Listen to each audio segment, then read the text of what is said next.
تمہاری تباہی و بربادی عنقریب ہے۔ ہم کلمہ پڑھنے والے لوگ ہیں، اللہ اور اس کے رسول پر ایمان لانے والے لوگ ہیں، تو ہمیں کسی اور کو آئیڈیل نہیں بنانا، بلکہ ہمارے لیے رسول اللہ کی آئیڈیل کافی ہے۔ رسول اللہ کی زندگی ہمارے لیے کافی ہے، اسوہ حسنہ ہمارے لیے کافی ہے۔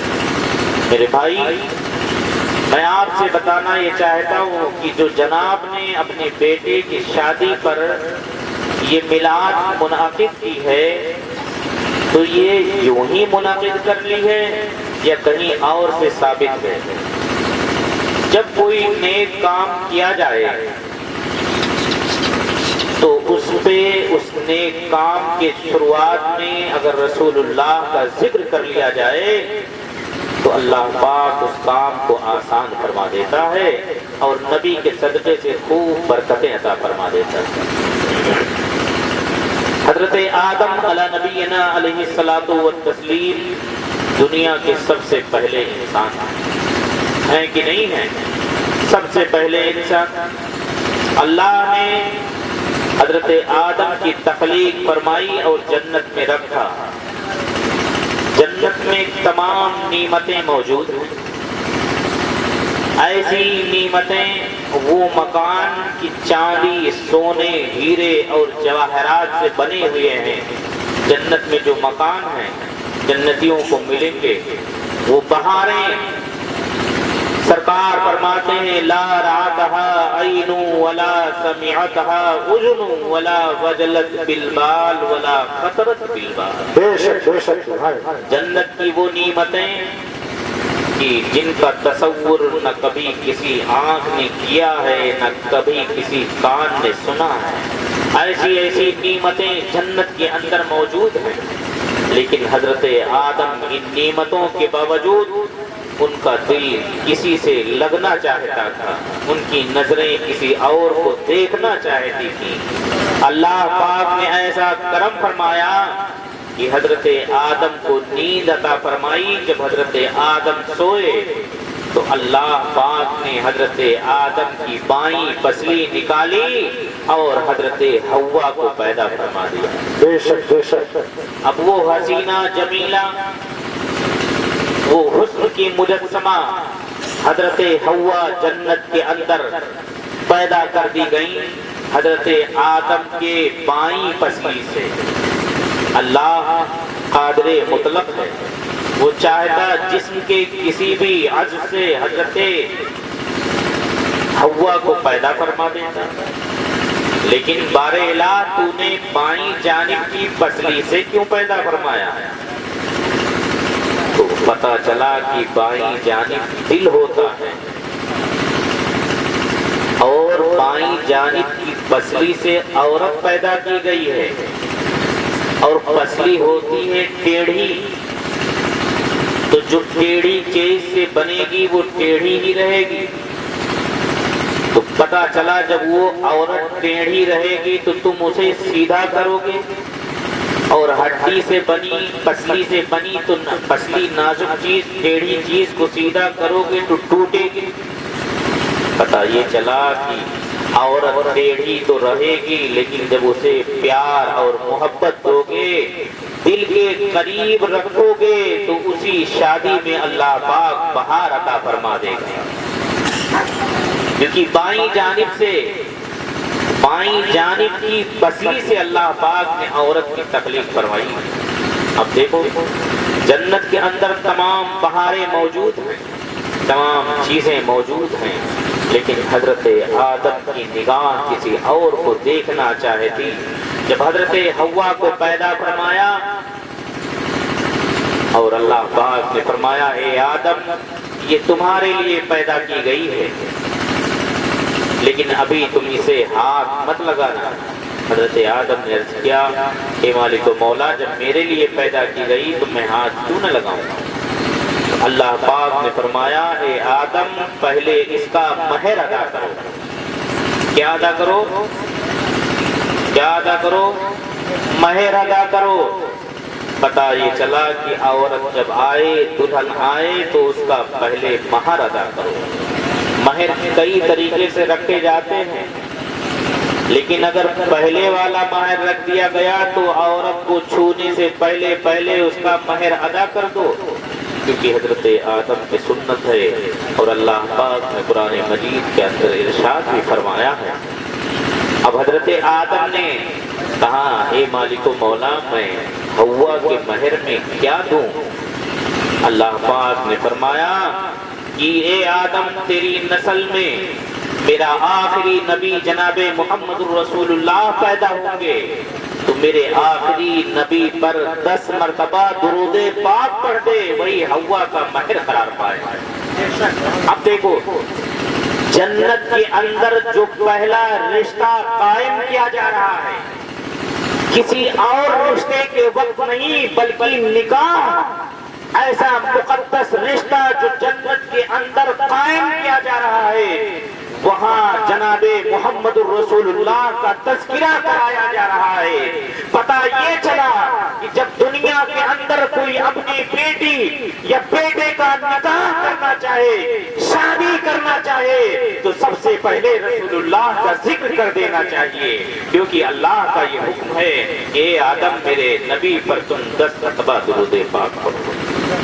آج بھی دیکھا گیا کہ ایمان والوں کے یہاں جب کوئی خوشی کا موقع آتا ہے تو سب سے پہلے وہاں ذکر رسول سجایا جاتا ہے۔ ہم بےمانوں کی بات نہیں کرتے بھائی، کیونکہ ہم مسلمان ہیں، مسلمانوں والی بات ہم کریں گے۔ بتاؤ، کوئی کافر دنیا کے اندر ایسا ہے جو اپنی بہن بیٹی کی شادی پر نہ تمہارے نعت کو اور تمہاری تقریروں کو لگاتا ہو؟ بولو بھائی سارے لوگ، کوئی دنیا کا کافر ایسا ہے جس کے یہاں نعت لگتی ہو اور تقریر لگتی ہو؟ کیا لگاتا ہے؟ ناچ اور گانے لگاتا ہے۔ دیکھو، اللہ نے سارے مخلوق میں سب سے بہتر حضرت انسان کو پیدا فرمایا ہے، اور انسانوں میں سب سے بہتر اللہ پاک نے مسلمان کو بنایا ہے۔ اب بتاؤ، جو سب سے بہتر 18,000 مخلوق میں سب سے بہتر ہو اور کام کرے سب سے گھٹیا، بتاؤ کب یہ قابل قبول ہوگی؟ اللہ پاک نے تمہیں بڑی عزت والا بنایا ہے، تمہارے مرتبے کو خدا پاک نے بڑا بلند بنایا ہے، اور جب بلند بنایا ہے تو تمہیں کام بھی بلند کرنا چاہیے، کیونکہ جب خوشی کا موقع آئے تو تم رسول اللہ اور اللہ کا ذکر، اللہ کے ذکر کی محفل سجا اور بسا لیا کرو۔ ناچ اور گانے یہ مت لگاؤ، ورنہ اللہ بھی ناراض ہوگا اور رسول اللہ بھی ناراض ہوگے، اور جب خدا ناراض ہوگا تو پھر دروازہ بند ہو جائے گا، ساری چیزیں تنگ ہو جائیں گی۔ اور جانتے ہو، ہم نے کہا کہ بہت بڑی نعمت ہے شادی، اولاد بہت بڑی قیمت ہے، اور جس کی آغاز میں تم نے ایسے خراب کام کر ڈالے، تو بتاؤ جب شروعات ہی میں تم نے خراب کام کر ڈالے تو اس کا آخرت، اس کا انجام کب اچھا ہوگا؟ بہو لا رہے ہو ایک دن کے لیے تو دلہن آ نہیں رہی ہے بھائی، جب تک اللہ پاک اس کو زندہ رکھے گا تمہارے گھر میں رہے گی، اور تم شروعات ہی میں ناچ اور گانے لگا کے ماحول کو اتنا خراب کر دیا کہ وہ دلہن آتے ہی خود ناچے، گھر والوں کو بھی نچائے۔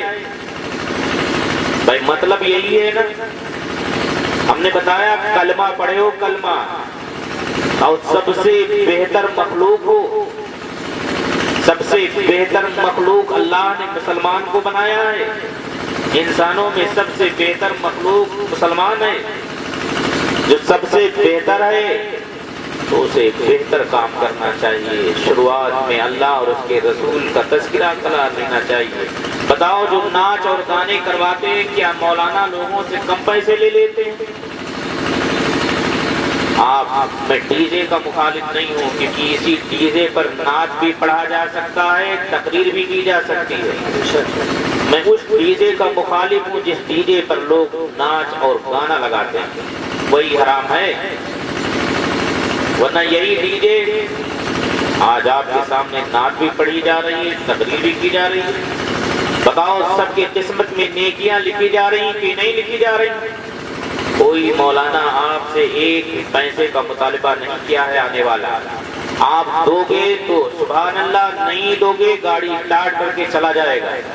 اور ڈی جے والا تم سے سب سے پہلے مطالبہ کرتا ہے. اللہ جانے، ہم تو نہیں جانتے کتنا مانگتا، لیکن تقریباً مہنگائی کا زمانہ 10 12 15 ہزار تو مانگتا ہوگا جی. اب 10 15 ہزار میں تم مولانا تو اتنے سستے ہیں نا، آپ 100 روپیہ دو گے تو بھی چلے جائیں گے، 200 دو گے تو بھی چلے جائیں گے، 500 1000 دو گے تو بھی چلے جائیں گے، مگر ڈی جے والا نہیں جائے گا. پیسے تمہارے خرچ ہوئے، جہنم میں ٹھکانہ تمہارا بنا. بتاؤ وہ اچھا ہے یا یہ کام اچھا ہے؟ مسلمانوں، یہ لوگوں، ایسے لوگوں سے رسول اللہ ناراض ہو جاتے ہیں. اور جن شادیوں میں جو سنت کے مطابق ہو، میں نے آپ سے کہا تھا بہت زیادہ ٹائم نہیں لوں گا، میں نے شاید 21 منٹ آپ کا لے لیا ہے. ایک دو بات اور سنو گے آپ حضرات. تقریریں بہت لمبی ہوتی ہیں، 1.5 2 گھنٹہ میں بولتا ہوں، لیکن مولانا لوگ اتنا کہہ گئے تھکے کہ میں خود تھک گیا. دیکھو، جو سنت کے اعتبار سے شادی ہو، قاری صاحب قبلہ، تو ہمارے سرکار نے یہ ارشاد فرمایا، حدیث پاک موجود ہے. ابصر النبی صلی اللہ علیہ وسلم ابصر النساء والصبیان مقبلین فی الغروب.